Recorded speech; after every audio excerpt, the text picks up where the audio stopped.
नमस्कार, KP news के 10 बजे के कर्नाटका बुलेटिन में आपका स्वागत है। मैं हूं अश्विनी आपके साथ। आइए सबसे पहले एक नजर डालते हैं आज के मुख्य समाचारों पर। डॉक्टर अविनाश चिंचोली विधानसभा क्षेत्र से दोबारा निर्वाचित होने पर सम्मान कार्यक्रम आयोजित किया गया। Don't disturb, DK Shiva Kumar ने एमबी पाटिल को चेतावनी दी। कर्नाटक कांग्रेस ने अपनी बात रखी, कैबिनेट ने चुनावी गारंटी को हरी झंडी दिखाई। शशि किरण शेट्टी कर्नाटका राज्य के नए एजी होंगे। बेंगलुरु महादयी नदी की रक्षा के लिए मानव श्रृंखला आयोजित की गई।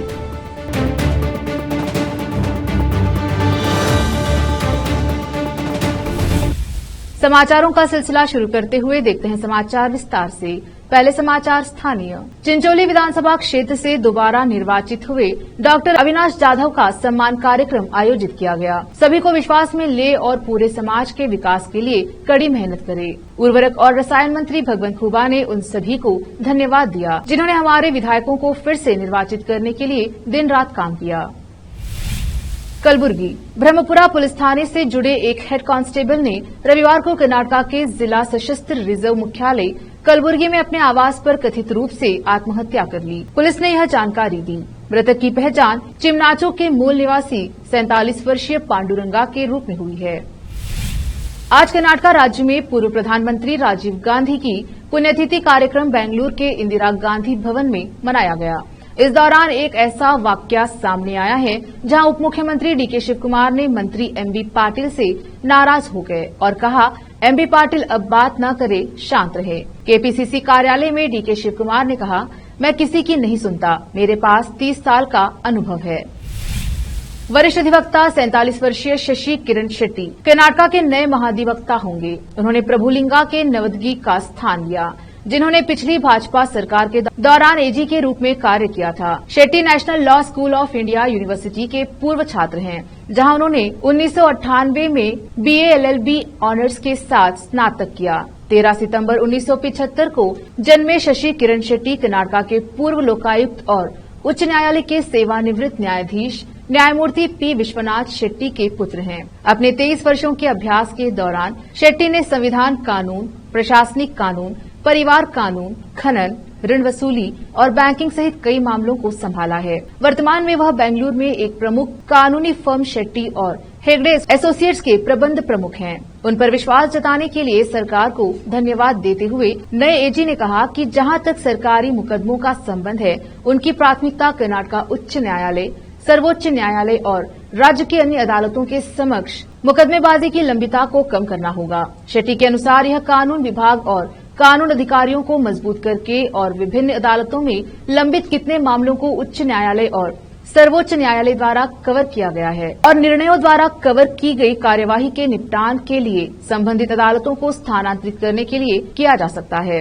साथ ही राज्य सरकार की ओर से अनावश्यक मुकदमेबाजी से बचना प्राथमिकता सूची में होगा। शेट्टी ने कहा कि मध्यस्थता और लोक अदालत के माध्यम से विवादों के निपटारे पर जोर दिया जाएगा, जिसमें राज्य सरकारी अधिकारियों से जुड़े मुकदमेबाजी में उनकी सेवाओं को लेकर बार के युवा सदस्यों को मजबूत करने का भी प्रयास किया जाएगा। उन्होंने कहा कि मुकदमेबाजी के त्वरित और उद्देश्यपूर्ण निपटान के लिए आवश्यक बुनियादी ढांचे को मजबूत करने के लिए सरकार के साथ बातचीत करने और उच्च न्यायालय की सहायता करने पर विशेष जोर दिया जाएगा।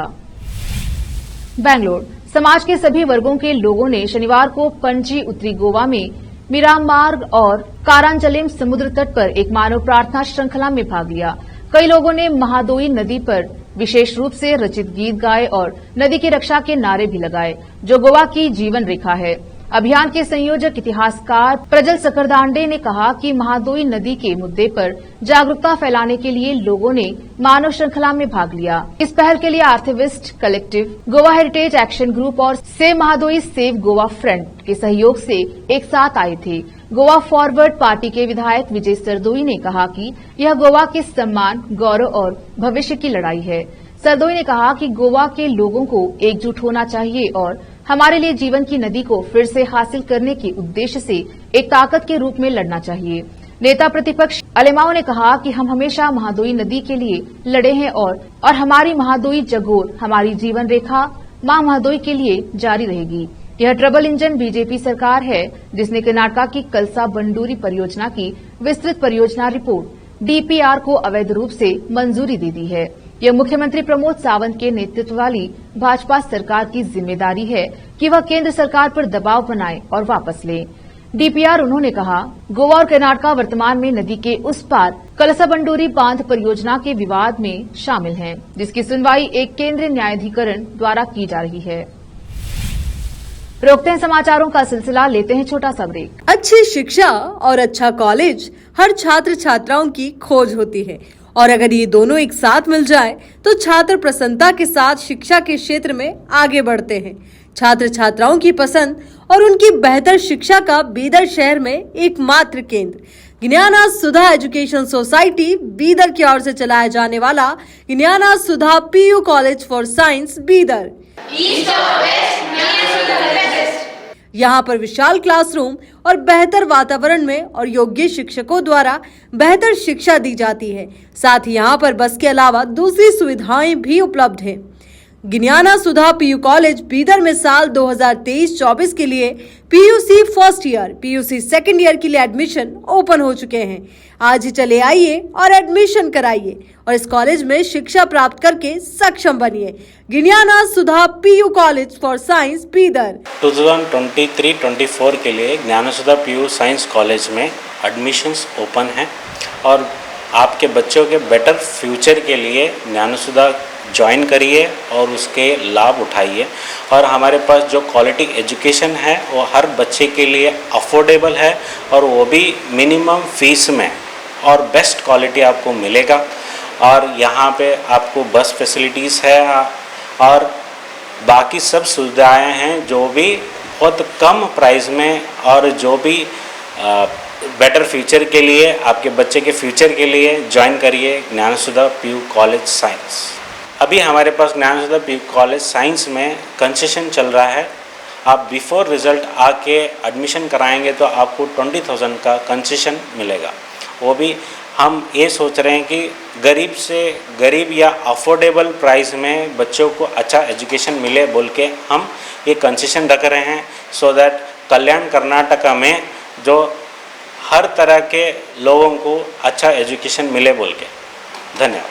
अधिक जानकारी के लिए इन फोन नंबर्स पर संपर्क करें 9019283998, 9019284868। हिंदुस्तान के हर कोने में हम हैं मौजूद। 24 घंटे हालात पर गहरी नजर, खबरों से जुड़े चुपते सवालात और आपको दिखाता है धार्मिक, सामाजिक, राजनीतिक,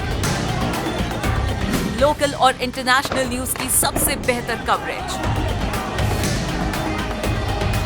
जो आपको रखती है हर पल बाखबर। देश और दुनिया भर की खबर के लिए देखते रहें KP News 24/7। ब्रेक के बाद स्वागत है आपका। देखते हैं आगे के समाचार। बेंगलुरु नवगठित सिद्धरामैया कैबिनेट की पहली बैठक शनिवार को हुई। कांग्रेस के 5 बड़े चुनावी वादों को लागू करने के लिए अपनी सैद्धांतिक मंजूरी दे दी, जिससे राज्य के खजानों पर सालाना 50,000 करोड़ रुपए का भारी बोझ पड़ने की आशंका है। योजनाओं के लिए चाहे कितने भी पैसे की आवश्यकता हो, हम उन्हें वादे के अनुसार लागू करेंगे। सिद्धरामैया ने नए CM के रूप में पद की शपथ लेने के बाद अपनी पहली प्रेस कॉन्फ्रेंस में कहा, उन्होंने कहा कि सरकार ने अपनी पहली कैबिनेट बैठक में 5 चुनावी गारंटी को लागू करने की प्रक्रिया शुरू की। बजट का आकार बढ़ाकर 3.3 लाख करोड़ रुपए करेंगे। CM सरकार ने बाद में 5 वादों को लागू करने के लिए अलग अलग आदेश जारी किए। गृह ज्योति, सभी घरों को 200 यूनिट मुफ्त बिजली। गृह लक्ष्मी, हर परिवार की महिला मुखिया को 2,000 रूपये मासिक सहायता। अन्न भाग्य, BPL परिवार के प्रत्येक सदस्य को 10 किलो मुफ्त चावल। युवा निधि, बेरोजगार स्नातकों के लिए 3,000 रूपये का मासिक अनुदान और 2 साल के लिए प्रत्येक डिप्लोमा धारक के लिए 1,500 रूपये। और शक्ति, सरकारी बसों में सभी महिलाओं के लिए मुफ्त यात्रा। सिद्धरामैया ने कहा, अधिकारियों के अनुसार हमें इन योजनाओं को लागू करने के लिए प्रतिवर्ष लगभग 50,000 करोड़ रुपए की आवश्यकता है। राज्य के बजट के आकार को देखते हुए यह बोझ नहीं होना चाहिए। CM ने कहा, जब हम जुलाई में पेश करेंगे तो हम बजट का आकार 3.1 लाख करोड़ रुपए से बढ़ाकर 3.3 लाख करोड़ रुपए कर देंगे। इससे हमें 15,000 करोड़ रुपए अतिरिक्त मिलेंगे। दूसरी बार सीएम का पद संभालने वाले सिद्धरामैया ने कहा, अगर हम कर संग्रह में खामियों को दूर करते हैं और फिजूल खर्ची को कम करते हैं तो मुझे नहीं लगता कि 50,000 करोड़ रुपए जुटाना असंभव है। हम उन्हें बिना उधार लिए लागू कर सकते हैं या राज्य के वित्तीय स्वास्थ्य को चोट पहुंचाना। प्रधानमंत्री मोदी और पूर्व मुख्यमंत्री बसवराज बोम्मई के इस दावे पर कटाक्ष करते हुए कि अगर कांग्रेस अपने चुनावी वादों को लागू करने का इरादा रखती है तो राज्य दिवालिया होने की कगार पर पहुंच जाएगा। सिद्धरामैया ने कहा कि जिन लोगों ने राज्य और देश को कर्ज के जाल में धकेल दिया है, दूसरों पर उंगली उठा रहे हैं। केंद्र सरकार पर कर्ज का बोझ 2014 में केवल 53 लाख करोड़ रुपए से बढ़कर अब 155 लाख करोड़ रुपए हो गया है और कर्नाटका का कर्ज 2018 में 2.4 लाख करोड़ रुपए से बढ़कर मार्च 2023 तक 5.6 लाख रुपए हो गया है।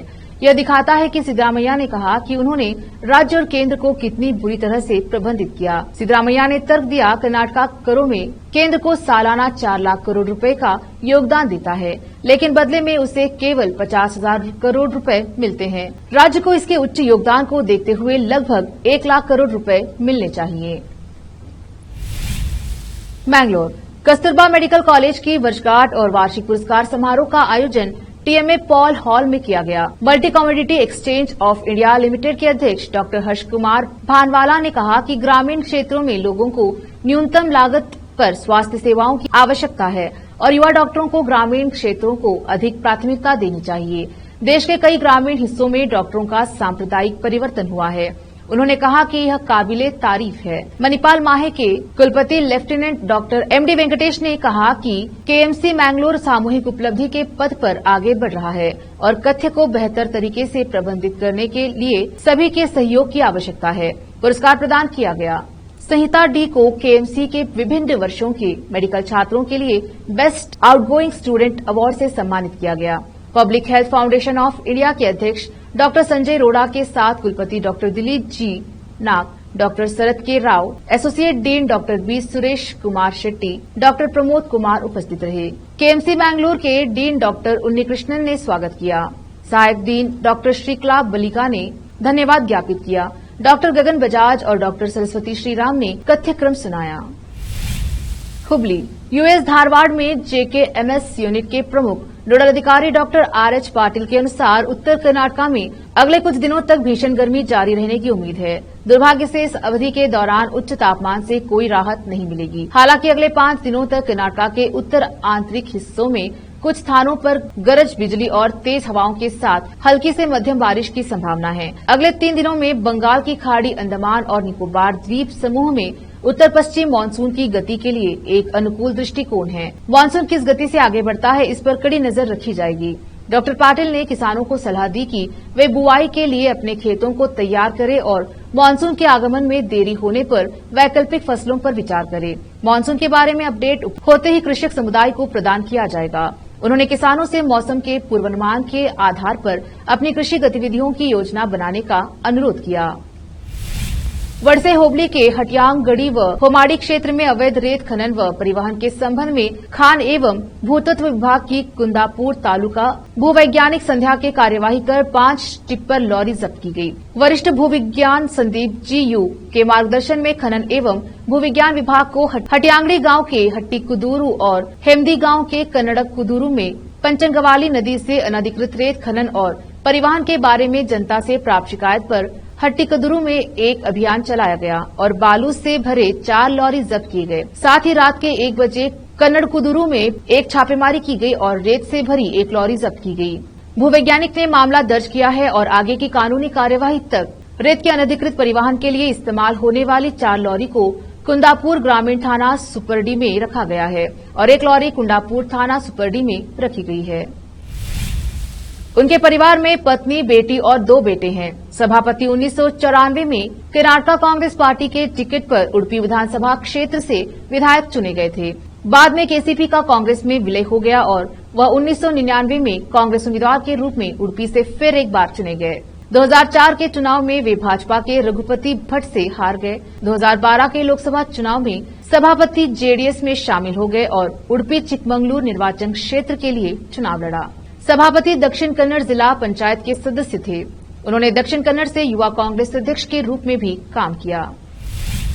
फिर से एक नजर आज के मुख्य समाचारों पर। डॉक्टर अविनाश चिंचोली विधानसभा क्षेत्र से दोबारा निर्वाचित होने पर सम्मान कार्यक्रम आयोजित किया गया। Don't disturb, DK Shiva Kumar ने एमबी पाटिल को चेतावनी दी। कर्नाटक, कांग्रेस ने अपनी बात रखी, कैबिनेट ने चुनावी गारंटी को हरी झंडी दिखाई। शशि किरण शेट्टी कर्नाटक राज्य के नए एजी होंगे। बेंगलुरु, महादेवी नदी की रक्षा के लिए मानव श्रृंखला आयोजित की गई।